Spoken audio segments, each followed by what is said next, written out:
¿Alguna vez has sentido que el mundo se cierra sobre ti? No hablo de un mal día ni de estar triste porque las cosas no salieron como querías. Hablo de hambre de verdad, de escuchar a tu estómago rugir mientras ves a los que amas sufriendo. Hablo de sentir que la vida te acorrala, que te arrastra hasta el borde de un precipicio y cuando crees que ya no puedes más, te empuja sin piedad y tú caes. Me llamo Mariana López. Nací en Soyapango, El Salvador, un barrio donde las casas parecen apretadas entre sí como para darse consuelo, donde la esperanza se esconde en cada esquina porque sabe que allí no dura. Crecí entre pobreza, ruido de balas a lo lejos, paredes con grafitis de pandillas, promesas que siempre se rompen antes de cumplirse, pero aún así soñaba. Soñaba con terminar mis estudios, con conseguir un trabajo digno, con darle a mi mamá una vida mejor. Soñaba con salir de ese barrio que huele a desesperanza, con caminar por una calle donde nadie me mire con miedo, ni me ofrezca unirme a algo que no quiero. Soñaba con algo tan simple y tan imposible. Pero llegó el día en que todo se derrumbó. Mi mamá, la mujer más fuerte que conocí, empezó a enfermarse. Primero fueron pequeños dolores, cansancio. Debe ser la edad, decía ella sonriendo, como si sonreír pudiera espantar la muerte. Pero la tos llegó y después los mareos, los desmayos. La vi apagarse frente a mis ojos y nada me dolió tanto como su mirada cuando trataba de ocultar el miedo para no preocuparme. Cuando por fin logré llevarla al Hospital Rosales, la noticia fue como un puñal. Necesitaba una operación del corazón. El doctor habló con palabras que yo apenas entendía. Válvulas, riesgo, urgente. Después dijo la cifra. $500 solo en análisis. 500. Nosotros no teníamos ni para pagar la luz. Salí del hospital con mi mamá apoyada en mi brazo. El sol me quemaba la cara, pero sentía un frío por dentro que no se iba. Ella caminaba despacio, respirando con dificultad, mirándome con esos ojos que me dieron la vida, confiando en mí. Y yo me sentía impotente, porque no podía ayudarla, porque el mundo entero me estaba gritando: «No hay salida para vos, Mariana». Intenté todo. Caminé el mercado central de San Salvador de arriba a abajo, preguntando en tiendas, en comedores, en puestos de ropa, en ventas callejeras. Nadie contrataba a una muchacha sin experiencia. Vendí lo poco que teníamos, un televisor viejo, unas joyitas que mi mamá había guardado para emergencias. Todo se fue en medicinas que no sirvieron para nada. Cada noche me sentaba en la orilla de la cama, viéndola toser con los labios morados, luchando por respirar. Yo lloraba en silencio, mordiéndome la mano para no hacer ruido. Y entonces, cuando pensé que ya no podía más, llegó un mensaje que me cambió la vida para siempre. Era una conocida del barrio, una muchacha que siempre se veía bien. Ropa bonita, uñas arregladas, celular caro, aunque nadie sabía en qué trabajaba. Me escribió: «Si querés ganar fácil, tengo un cliente que paga bien, pero es cosa seria». Me quedé helada. Nunca en mi vida había pensado en vender mi cuerpo. Nunca. Pero esa noche, viendo a mi mamá casi sin aire, sentí que no tenía elección. Le pregunté qué significaba cosa seria, y me lo dijo. El hombre buscaba algo especial. Una joven virgen. Sentía asco, vergüenza, miedo. Mi corazón empezó a latir tan fuerte que me dolía el pecho. Quise bloquearla, olvidarlo todo. Pero entonces dijo la cifra: $1,000. $1,000, en efectivo. Con eso pagaba la operación, con eso salvaba a mi madre. Esa noche no dormí. Lloré hasta que los ojos me ardieron. Me miré en el espejo y vi a una muchacha de 19 años que todavía soñaba, pero que la vida estaba a punto de romper. Y al amanecer, con las manos temblando, le respondí: acepto. Ella me explicó todo. El hombre era mayor, pero elegante. No quería problemas, solo lo que había pedido. Y yo, con el alma hecha pedazos, dije que sí. Me preparé como nunca, aunque no era yo la que se miraba en el espejo. Era otra, una extraña con un vestido prestado, unos tacones que me quedaban grandes, maquillaje barato que no podía tapar mis nervios. Mis manos sudaban. El corazón me golpeaba las costillas como si quisiera escapar.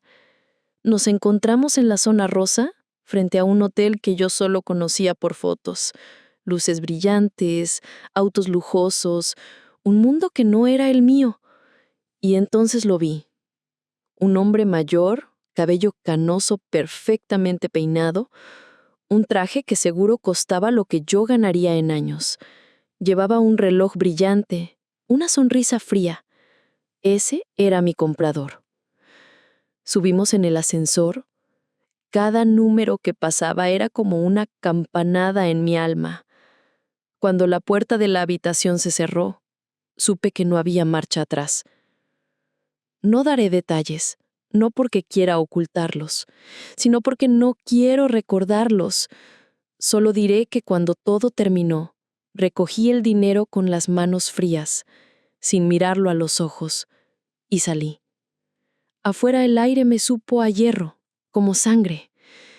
Caminé por la calle, repitiendo: lo hice por mamá, lo hice por ella, tenía que hacerlo. Y lo logré. Pagué la operación, salvé a mi madre, nadie lo supo. Guardé ese secreto como si fuera veneno.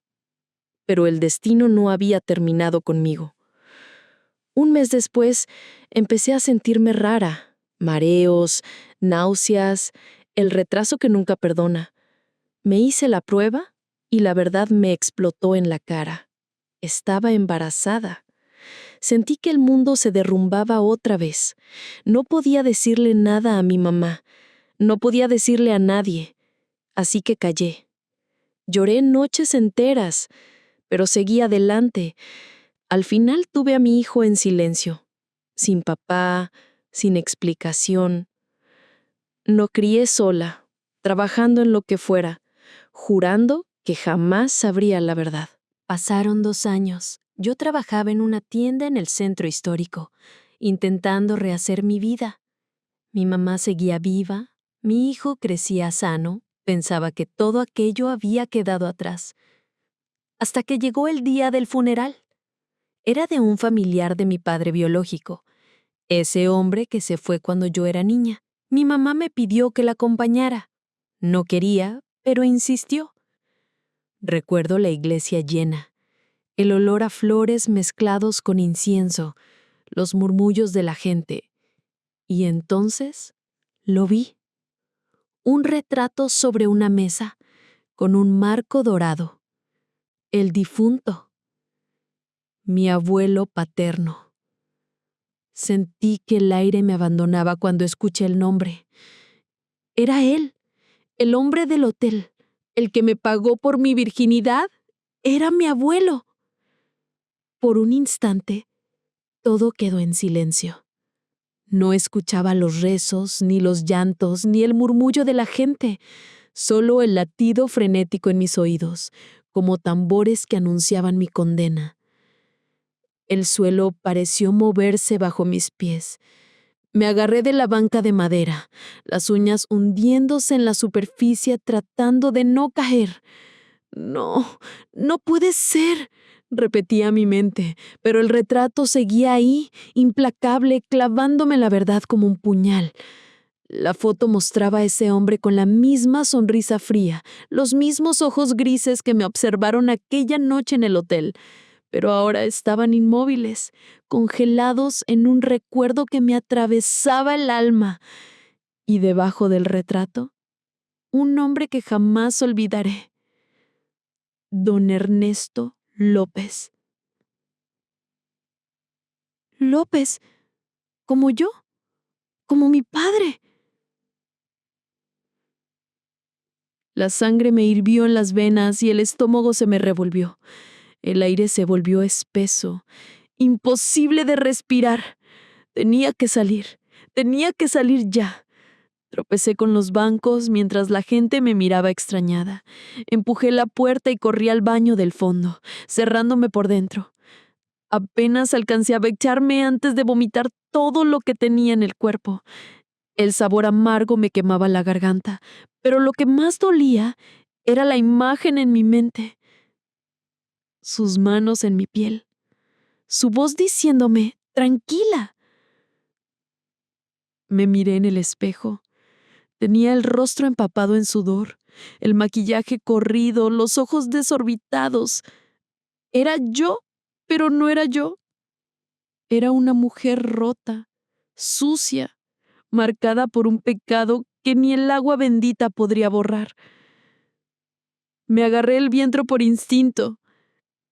Ese vientre que 2 años atrás había dado vida, y entonces pensé en él, en mi hijo. Mi niño inocente que en ese momento jugaba en la entrada de la iglesia, riendo con otros primos sin saber la verdad. Su abuelo es su padre. Me faltaron las fuerzas en las piernas. Caí de rodillas sobre el suelo frío, temblando, ahogándome en un llanto que no podía contener. Tapé mi boca con las manos para no gritar, porque si lo hacía, el mundo entero sabría lo que yo acababa de descubrir. El vómito seguía subiendo, pero ya no era físico. Era el alma queriendo expulsar toda la culpa, todo el asco, todo el horror. Me quedé así no sé cuánto tiempo, hasta que escuché a mi mamá llamándome desde afuera. Mariana, ¿estás bien, hija? Vení, ya casi va a empezar la misa. Su voz me atravesó como una bala. Mi madre, la razón por la que hice todo aquello. Ella, que estaba viva gracias a mi sacrificio, que sonreía sin imaginar el precio que pagué. ¿Cómo mirarla a los ojos ahora? ¿Cómo seguir fingiendo que todo está bien? Respiré hondo, me limpié la cara como pude y salí. Caminé hacia la entrada como un autómata, con el corazón hecho trizas. Y entonces lo vi otra vez, el retrato, rodeado de flores blancas, esa cara que me perseguirá hasta la tumba. Y detrás, mi hijo, riendo con su inocencia intacta, mi niño hermoso, mi mayor bendición y mi maldición. Lo abracé con todas mis fuerzas, sintiendo que me iba a romper. Lloré en silencio sobre su cabello suave mientras la gente pensaba que era por el difunto. Pero no, lloraba por mí, por lo que hice, por lo que soy. Desde ese día vivo en una cárcel sin barrotes. Cada sonrisa de mi hijo me recuerda aquel pecado. Cada vez que mi madre me agradece por haberla salvado, siento el peso de la verdad sobre mi espalda. A veces por las noches, cuando todo está en silencio, miro a mi hijo dormir y me pregunto si algún día lo sabrá, si descubrirá que su padre y su abuelo fueron la misma persona, que su vida empezó con mi vergüenza. Y yo ya no sé quién soy.